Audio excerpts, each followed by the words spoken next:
देखिए, हम लोग आज की क्लास में पढ़ेंगे तुल्य परिमेय संख्या। तुल्य परिमेय संख्या। देखिए, परिमेय संख्या हम लोगों ने पढ़ा। परिमेय संख्या में पूर्णांक भी हैं, भिन्न भी हैं और दशमलव वाली संख्याएं भी हैं। तो सभी के तुल्य हम लोग संख्या बनाना सीखेंगे। जैसे देखिए, तुल्य परिमेय संख्या में हम लोग क्या करेंगे, कोई एक कंप्लीट नंबर, जैसे हम 5 के बराबर संख्या बनाएंगे और एक हम ले लेते हैं, चलिए 7/8, ये हमारा भिन्न है, इसके तुल्य हम संख्या बनाएंगे। और एक चलिए ले लिए 2.5, इसके तुल्य हम संख्या बनाएंगे। क्योंकि हमारा टॉपिक है तुल्य परिमेय संख्या और हम इन तीनों के तुल्य हम बना के समझाने की कोशिश करेंगे। आप लोग ध्यान से समझिए कैसे तुल्य परिमेय संख्याएं बनाई जाती हैं।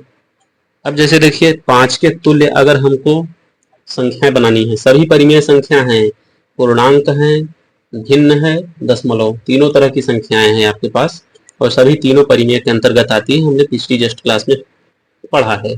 तो अब 5 के तुल्य अगर हमको संख्याएं बनानी है तो क्या करेंगे, 5 को सबसे पहले हम जैसे 5/1 के रूप में लिख सकते हैं, क्योंकि 1 से हम किसी भी चीज को भाग देते हैं तो वही संख्या रह जाती है, यानी 5 5/1 के बराबर है। तो पहली चीज तो यह खुद ही 5 के तुल्य हो गया। अब अगर हम चाहे कोई भी नंबर लें 5 के तुल्य बनाने के लिए, ऊपर और नीचे दोनों में सेम नंबर से अगर हम गुणा करेंगे तो जो भी भिन्न के रूप में आएगा वह क्या होगा, 5 के तुल्य होगा। जैसे चलिए हम करते हैं, 5 से ऊपर भी गुणा कर दिए और 5 से नीचे भी गुणा कर दिए, तो क्या आ गया हमारा 25/5। यह जो है 5 के तुल्य है। चाहे जब हम चाहे 25 को 5 से काट के 5 के बराबर कर देंगे। उसी तरीके से 5/1 को हम 15 से अगर हम ऊपर भी गुणा कर देते हैं, 15 से नीचे भी गुणा कर देते हैं, तो 15×5=75/15। इस तरीके से अभी क्या है, 5 के तुल्य है। कोई भी नंबर ले लेते हैं 5/1 में जो हम ऊपर गुणा करते हैं, जैसे हम चलिए x से गुणा किए, नीचे भी हम x से गुणा करेंगे तो क्या आ जाएगा 5x/x। हम x को x से चाहे जब काट देंगे तो 5 के बराबर हो जाएगा। इस तरीके से किसी कंप्लीट नंबर का हम तुलनात्मक रूप से बहुत सारे नंबर्स बना सकते हैं। अब दूसरी बात आती है भिन्नों के साथ क्या करेंगे। जैसे 7/8 है, हम कोई भी नंबर ले लेंगे, जैसे 10 लिए, ऊपर भी उसी से गुणा कर दे और नीचे भी उसी से गुणा कर देंगे, तो जो निकल के आएगा 10×7 = 70 और 10×8 = 80। तो यह जो निकल के आ रहा है फ्रैक्शन 70/80, यह क्या है, 7/8 के तुल्य है, बराबर है। उसी तरीके से 7/8 को अगर हम जैसे चलिए कोई भी नंबर ले लेते हैं, 11 से गुणा करते हैं, ऊपर भी नीचे भी 11 से कर दिए, तो इस तरीके से 11×7 = 77 ऊपर आ गया, नीचे 11×8 = 88। यह क्या है, 7/8 के जो है तुलनात्मक रूप से बराबर है।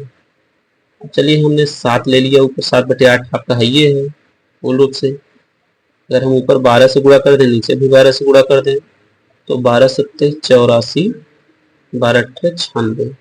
तो इस तरीके से हम लोग तुल्य परिमेय संख्याएं अनंत रूप से, अपरिमित रूप से बहुत सारी बना सकते हैं, उस अनंत बना सकते हैं।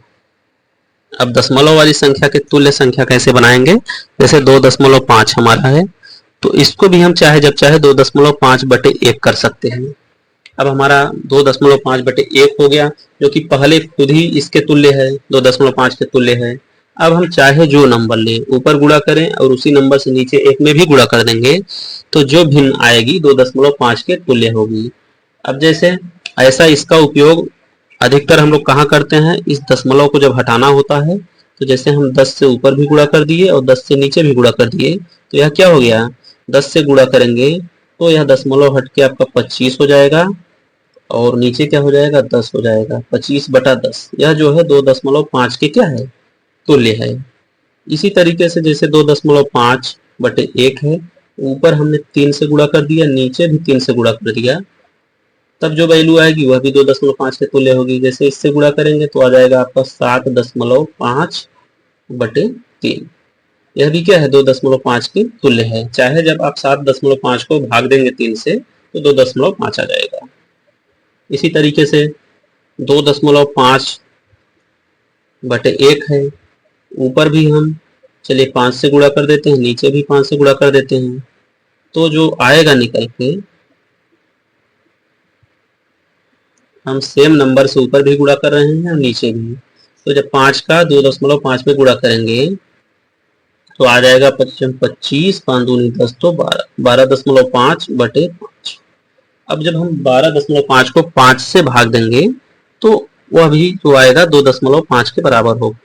तो इस तरीके से हम तुल्य परिमेय संख्या निकालते हैं और किसी भी परिमेय संख्या का तुलनात्मक रूप से अनंत परिमेय संख्याएं होती हैं और ऐसे ही हम बना सकते हैं। तो उम्मीद करते हैं क्लास आप लोगों को अच्छे से समझ में आई होगी। मिलते हैं नेक्स्ट वीडियो में। Take care, bye.